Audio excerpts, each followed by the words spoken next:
Aquí el primer video sobre conversión de corriente alterna a corriente directa.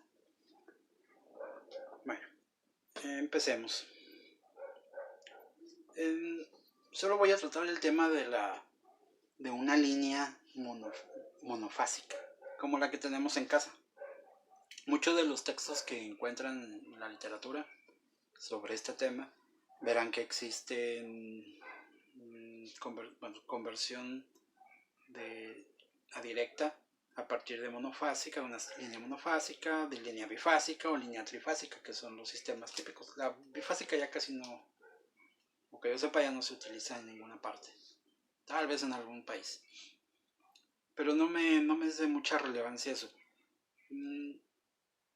ya que pues simplemente se extiende. Lo que veremos aquí se va a extender a cuantas fases sean necesarias. Además es un área más, considero, más de la ingeniería eléctrica, un ingeniero eléctrico, no uno electrónico.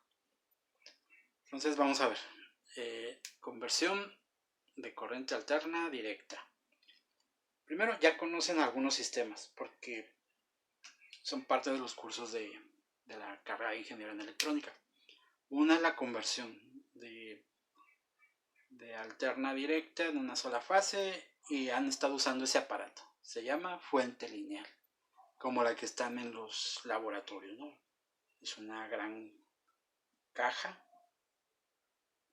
muy pesada, se han dado cuenta de ello. Tiene así para su agarradera y medidores, a veces analógicos, a veces digitales, y perillas, botones de encendido, de apagado,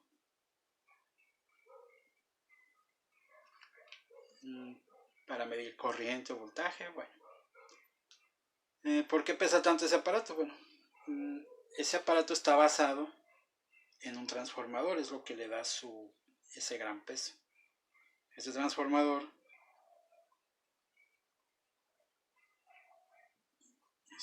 es así, un núcleo,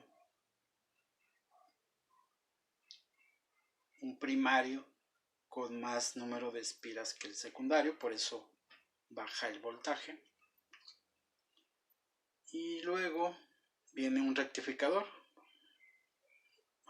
Empecemos con la manera más simple, una rectificación de media onda. Entonces, ¿por qué se usó el transformador?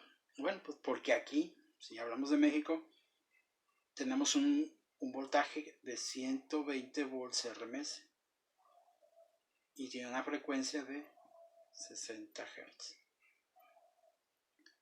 ¿Qué implica eso? Bueno, pues que mi señal de entrada es una gran senoide. Una gran senoide de una amplitud que es 120 volts por la raíz de 2. Da, si no mal recuerdo, cerca de 179.6 volts, me parece, pico. O sea, es un pico de 179 volts. Si yo no pusiera este transformador y conectara de manera directa, tendría acá una señal rectificada de media onda de prácticamente 179 volts pico. O sea, tendría un voltaje muy grande. Recordarán entonces que después de la rectificación se ocupaba un filtrado, y la manera más simple, lo más básico, era poner un capacitor. El capacitor se carga al pico que está llegando a través del diodo, y entonces tendría, en teoría, pues una señal continua. Después de haber puesto ese capacitor, una señal continua, cargaría así y tendría una señal continua de 179 volts ya de corriente directa. Entonces, así de simple sería una conversión de AC a DC. ¿Por qué se puso entonces el transformador? Bueno, porque difícilmente en un aparato electrónico se ocupa tanto voltaje. Entonces, primero, bueno, ¿qué tal que lo que yo necesito son solamente 5 volts? O sea, en la salida acá solo ocupo 5 volts. Si ese fuera el caso, significa que yo tuve que haber puesto aquí algún medio que se quedara con exactamente 174 volts. Y luego yo tener allá los 5 volts. Entonces, ¿y qué tal que lo que voy a poner acá consume 1 ampere? Bueno, pues entonces sería, si pongo aquí mi carga y consume 5 volts y 1 ampere, pues ese ampere tuvo que haber pasado por esta caja. Entonces, y si esta caja se está quedando con 174 volts, pues esa caja está consumiendo 174 watts.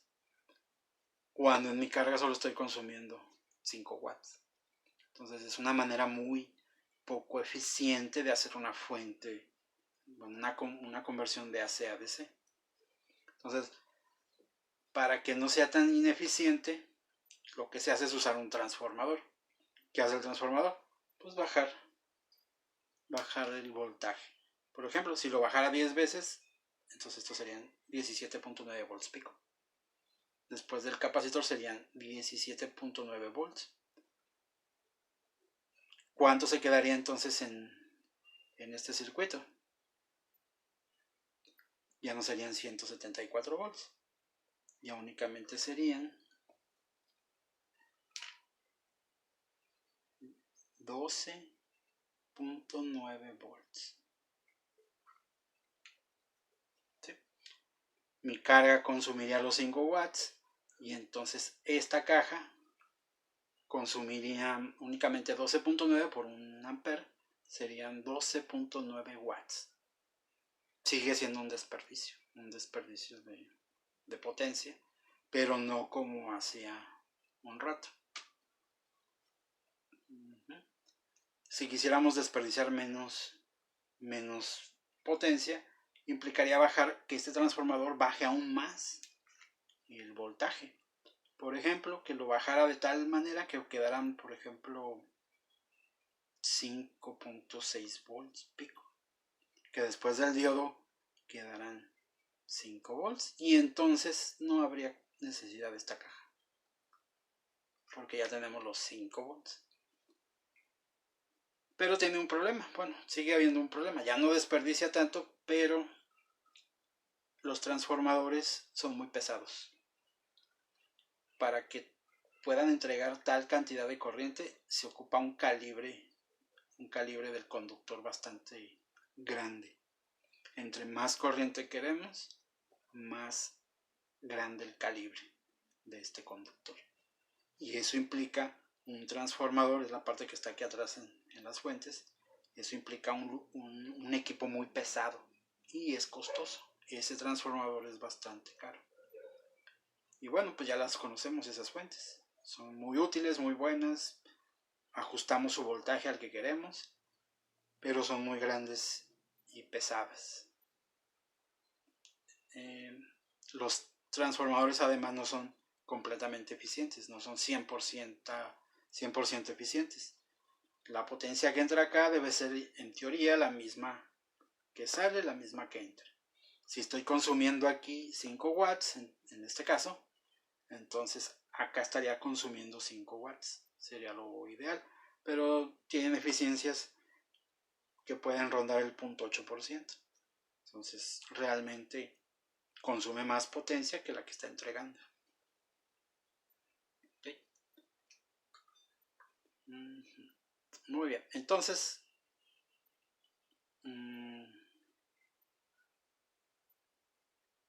no vamos a utilizar transformador. Esa es la idea de los sistemas de conversión electrónicos de potencia. No utilizar elementos que causen pérdidas de potencia y eso implica una reducción de la eficiencia.